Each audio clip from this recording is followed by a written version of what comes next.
When Kendall Jenner recently showed up to a Knicks game in what looked like an undershirt that your dad probably wears to mow the lawn, or something that you can buy in a 3-pack at Walmart, parts of the internet lost its minds. You've all probably seen this photo of Kendall Jenner by now. Kendall Jenner wore it, and then everyone started buying them up. I couldn't believe this. They're sold out everywhere.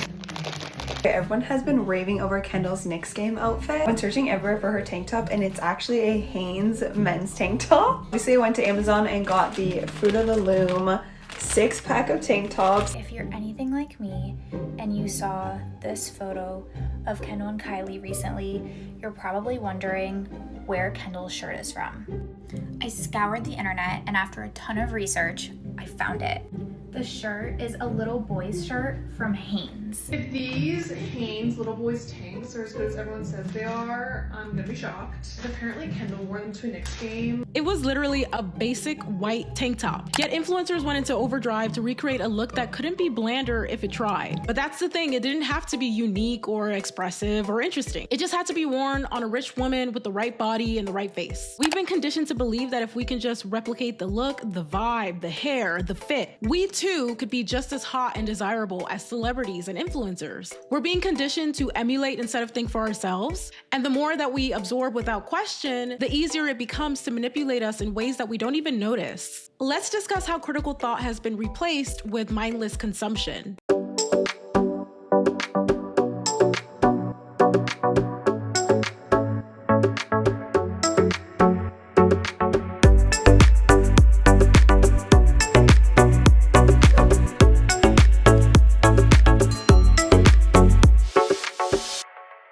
So an influencer recently posted a video on TikTok where she seriously asked her followers if anyone else found it weird and unsanitary to buy fruit from roadside stands. New York City people, are we buying fruit from those fruit stands on the side of the road? I've never actually bought anything there from the year that I've been in this neighborhood. I'm just like scared of getting sick or something. It doesn't seem very sanitary. She was genuinely confused that people would actually purchase produce from somewhere that hadn't been sold inside of a Whole Foods or wrapped in plastic.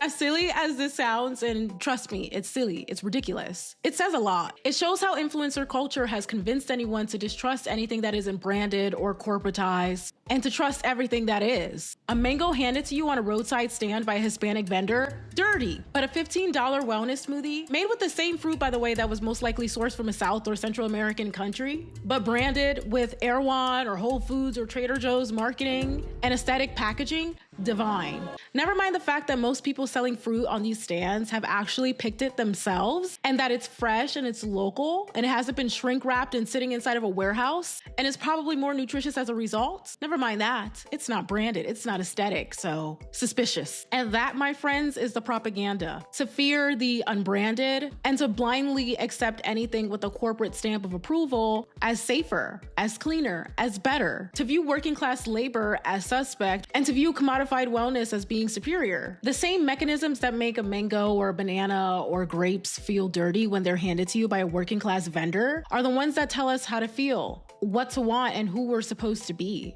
And I think this is why we've seen this explosion of this ecosystem of influencers, of podcast bros, of all of these people who spew vapid, surface level, just pure slop content that is devoid of any kind of critical thinking skills. The red pill podcasters and alpha male influencers who are spewing hot garbage, young men who are alienated by a system that gives them no real sense of community or purpose. They're being seduced by these online influencers who redirect their frustrations from capitalism, which is really the true source of why they are feeling the way that they do. Capitalism reduces manhood to their ability to be a provider, to be a breadwinner, and patriarchy too, in tandem with that. And so instead of channeling their anger towards that and doing something to change it, no, these influencers will tell them it's just women. It's not stagnant wages or unaffordable housing or just, again, the commodification of manhood. It's women. Those are the real sources of your grievances. And similarly, on the flip side, and we've talked about this quite a bit on this channel, but we have the trad wife influencers and the girlypop influencers who tell us to submit to our husbands or to pinkify our lives and shop our way into liberation. And young women watching this content, they just see the pretty faces and the pretty dresses dresses, the beautiful gowns. So that's all they see. Nara Smith is a really interesting case study into this phenomenon because even some women who I feel like consider themselves to be progressive were falling for the okie doke.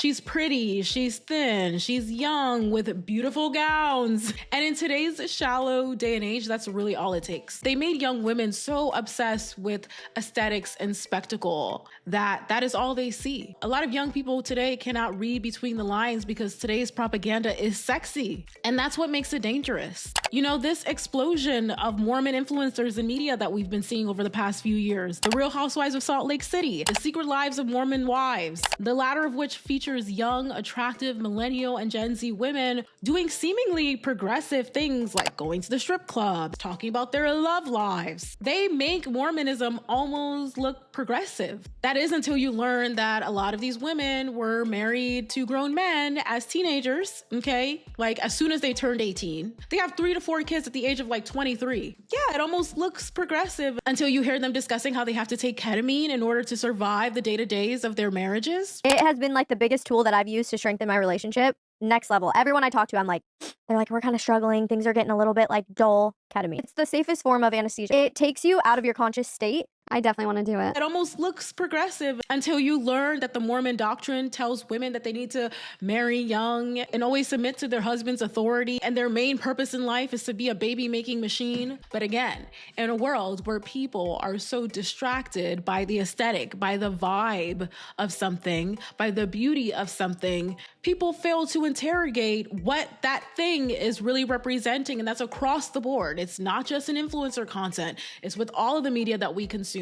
And guess who benefits from a generation of young women who are trying to not be taken seriously, who are obsessed with being just a girl, who are obsessed with the aesthetic of something, the vibe of something? Employers who would rather pay them less. Men who crave dominance in relationships. And corporations who sell them the pink girlified version of a product at a markup. Young people are being fed fantasies. You are under spells. That's a viral sound from TikTok, but really, you are under spells, people. Fantasies of being rescued by a man, of opting out of the traumas of capitalism, of adulthood through consumption, through the trad wife life. Again, as we've talked about many a times before, anything to keep them from organizing, from demanding change. There is so much toxic propaganda that is being targeted at women, at everyone really, but specifically at women. But instead of calling it internalized misogyny, we call it a trad wife. Instead of calling it an eating disorder, we call it being that girl or being a pink Pilates princess or an almond mom. The language has changed, okay? And the aesthetic has changed, right? Now it comes in a pretty precious princess packaging, but the message has not. I truly believe that the shopaholic brain rot culture is a pipeline to condition women to be willfully ditzy and uneducated. This whole idea that diamonds are a girl's best friend, I mean, at least men get a dog as their best friend, a living creature who licks your face and loves you and snuggles with you. We don't even get a dog. We get an inanimate object with no intrinsic value outside of the social currency. Seriously though, fashion is a socio-political issue. Who's making the clothes and in what conditions? Probably undocumented workers in a sweatshop. Diamonds are a socio-political issue. Are they being plundered from an African country? Highly likely. But when you're a shopaholic who worships your clothing, do you think you'll ever interrogate that? Commodity fetishism, exploitation, imperialism, too many big words. I just want to shop in peace. So you see how being a shopaholic intellectually defangs you? Because capitalism requires ignorance. We just go off of vibes and what feels good, what looks good, what matches the curated feed in our head. And if it's pretty enough, then we assume that it's harmless. We just like and aspire and deify influencers, celebrities, politicians, you name it. So yeah, I feel like in this era, vibes have largely replaced substance. And that's how these regressive ideas have been smuggled into our minds like contraband. And right now, the ruling class is winning because unfortunately, too many people don't even realize that a war is being waged in their consciousness. And that way of thinking bleeds into every aspect of our culture where we consume things without so much of a second thought. So long as it's being served up by a big corporation or an influencer or a celebrity or whomever in power. And the new Lilo and Stitch remake is a brilliant case study into how propaganda can masquerade as entertainment. And by the way, spoiler alert, I am going to be spoiling parts of the Lilo and Stitch remake, so if you don't want to hear about that, fast forward to this timestamp on the screen. Every millennial and older Gen Z, we know Lilo and Stitch ate down. It was such a key part of our media diet as children. So in the original 2002 Lilo and Stitch movie, as well as the television show, it respectfully depicted Hawaiian culture, and it critiqued the effects of tourism and colonization on the islands. Lilo took photos of sunburnt tourists, and in a deleted scene, tourists were even yelling at her, telling her to speak English. Hey, speak English? Which way to the beach? Oh, look, a real native. Isn't that cute? But Disney's live-action remake is largely whitewashed. From the moment that casting was even announced, there was immediate red flags. Disney cast Sydney Ogadong, who's a light-skinned actress, as Nani, Lilo's big sister and guardian.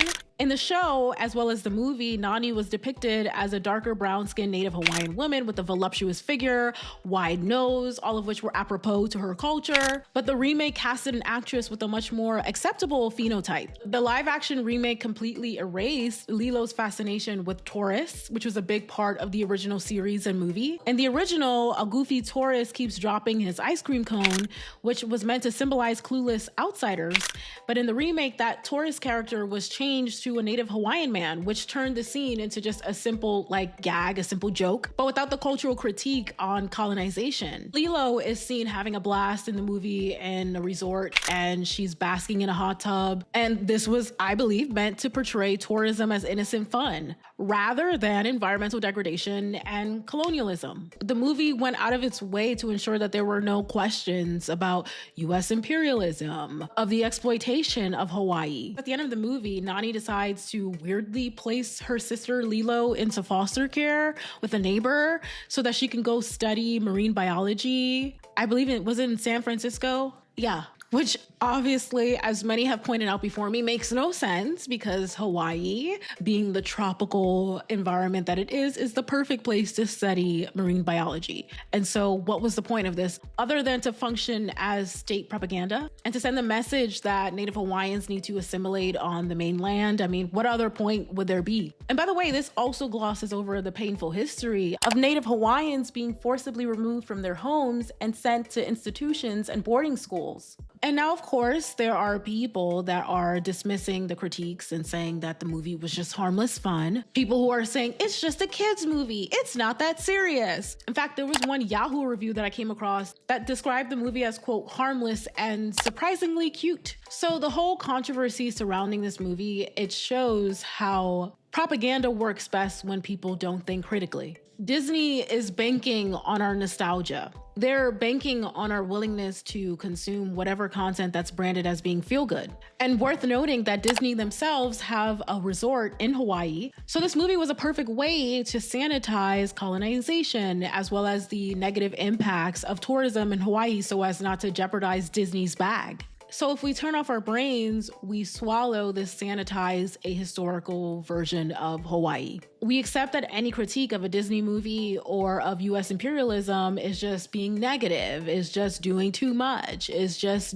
bad vibes, ruining a harmless, surprisingly cute movie. And even more importantly, that we should consume these resorts and consume Hawaii with no second thought, without considering the impact on Native Hawaiians, which I've discussed ad nauseum before on this channel. Mass tourism has absolutely destroyed Hawaii, and it's made the cost of living go up exponentially. And this is why media is never neutral. That also actually includes the news as well. As someone who has a journalism degree, they teach you in school that the media's job as a journalist is to be unbiased and whatever. All journalists have agendas, or all newsrooms or all media organizations have agendas. And that's fine, so long as you're not trying to feign neutrality. But the problem is that a lot of of this media presents itself as being neutral when it's anything but. A lot of modern entertainment serves to manufacture consent for systems of oppression, and they do so through disseminating it as an acceptable, neutral form of entertainment. I mean, just look at how many Black women in the 90s and 2000s were derisively called Shanae after Martin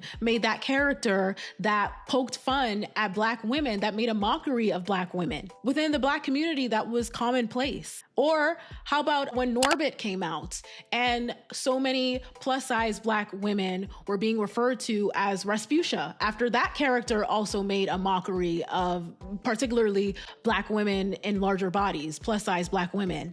The amount of Middle Eastern people and even South Asian people, because people can't tell the difference, who experience dehumanization, bullying, just widespread Islamophobia as a result of US propaganda that demonize them. The list goes on. The media has always informed our beliefs and ideologies, which brings me to my next point about beauty standards that tell women as well as men that they're never good enough. There was a recent viral discourse about this Black woman who went to, I believe it was Turkey, to get a nose job. And let's just say that the commentary was less than kind, less than complimentary. But the bigger point that a lot of people were missing in that discourse is that many people have internalized that if you have a nose that is anything but that standard Nordic, European nose, if you have a wide set African nose or an elongated Middle Eastern nose or anything other than that cookie cutter Nordic, again, European nose,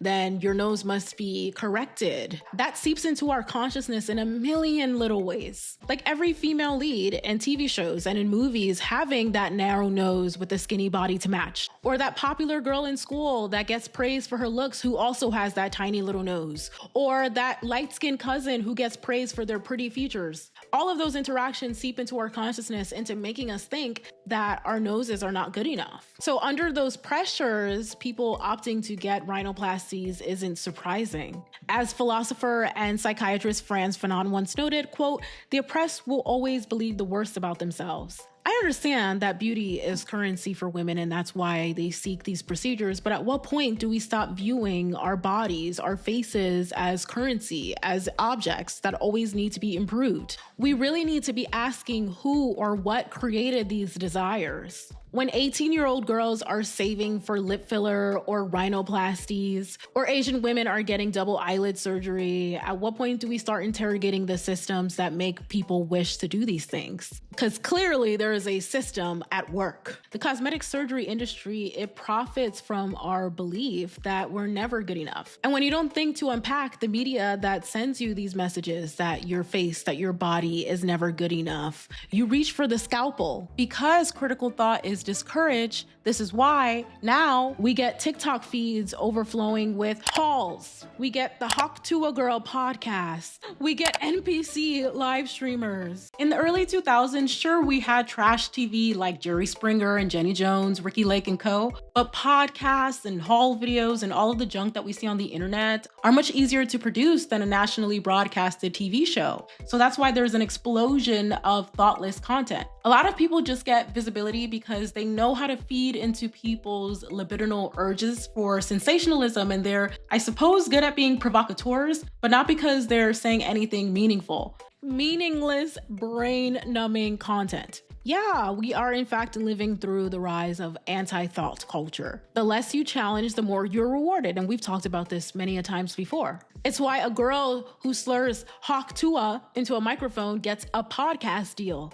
It's why AI-generated slop images and videos are taking over the internet right now. Everything is being engineered to appeal to the lowest common denominator. Because when you dumb things down, so to speak, I don't love that term, but nevertheless, when you dumb things down, it's easier to monetize. Now people can't tell what's real anymore, and not just in terms of AI slop, in terms of what's really worth valuing, what's really worth discussing, what's really worth caring about. All of those questions get drowned out by distraction culture. But if you stuck with me this far, you're probably a little bit overwhelmed. But here's the thing, all of that being said, I am not pessimistic. I'm hopeful that we can still break through this cycle of mindless consumption through mass re-education, through critical thinking. We need to be teaching media literacy as survival skills. Imagine if we taught high schoolers to dissect media to dissect red pill podcasts, to dissect influencer TikTok posts, instead of teaching them to dissect a frog. Because why did we learn how to dissect frogs in the first place? Like, RIP to those frogs. Like, that was so unnecessary. Like, when were we ever going to use that in life? But what we can use in life is knowing how to dissect toxic propaganda. I think it is required teaching in this day and age. I don't know if that will ever happen inside of the school system, who unfortunately has largely trained children to be worker bees and not trained them to be thinkers in a lot of ways. But I think that it can certainly happen at home with parents, within the community. And I think even adults need this training. I think that all of this training starts with diversifying our media sources, reading independent journalism, listening to voices from the margins, studying history. And I mean like real history, not the history that they taught us in school that was also largely whitewashed. Howard Zinn's book, A People's History on the United States, I think is a great place to start. I think, and I don't know if I've said this before, but I think reading is such an important skill. Of course, you're watching my video right now, but I expect the work to continue offline. I think reading in particular, I always advocate for it because I feel that reading really provides a lot more nuance and depth and allows you to really understand the full breadth of an issue, as opposed to a short form YouTube video or a TikTok or other things that are far more dopamine inducing. Obviously, reading takes a lot more mental discipline and concentration, but it's a lot more rewarding because you can cover a lot of ground in a 200-300 page book, more so than you can ever cover in a YouTube video or short form content. And so that's why I always encourage reading, and all reading is not created equally. I have recommended a slew of books across my past videos that I think are a great place to start. Reading in particular allows you to be armed with knowledge in such a comprehensive way. That's why I advocate for reading to deprogram yourself and to train your mind to not seek only these high dopamine sources of stimulation. And so, yeah, critical thinking is our self-defense. This is how we can inoculate our minds from manipulation. And I'm not saying that you should be a cynic who trusts nothing, okay? I'm saying that you should always have your eyes wide open. I'm saying that you should be a thinker who demands evidence and rationality. I think you should be able to say, nah, I see what you're doing here and I'm not falling for it, not doing it. And so I think that when you think critically, you can then demand more for yourself. You don't allow yourself to be placated by cheap thrills or symbolic victories, aesthetics. So yeah, the status quo has a lot of tools to keep us complacent. They distract us with the soul-sucking jobs that we talk about often on this channel that don't encourage us to have the time, the bandwidth to think, to read, to study. But we need people demystifying. We need counter narratives. So call out toxic propaganda for what it is and call out exploitation for what it is. And whenever and wherever you can, reject it. Okay. And so that is all I've got for you today. I would love to hear your thoughts on this whole Kendall Jenner tank top gate, the influencer who thinks that food that is sold by vendors on the roadside is sketchy and unsanitary. All the things that we've discussed today, all of your thoughts are welcome. The conversation continues in the comments down below. And if you like this video, definitely give it a thumbs up. And if you really liked it and you want more content like this, then you can hit the subscribe button. I've got plenty more where that came from. And if you want to see what I'm up to outside of YouTube, you can follow me on social media where you can see riveting content like this with my beautiful cats and much, much more, as well as my Patreon where you can support me for $1.50 a month, as well as $5 a month if you're feeling a little bit more generous, which all helps to keep the lights on here on YouTube. And besides all that, thank you all so much for watching, and I will talk to you all next time.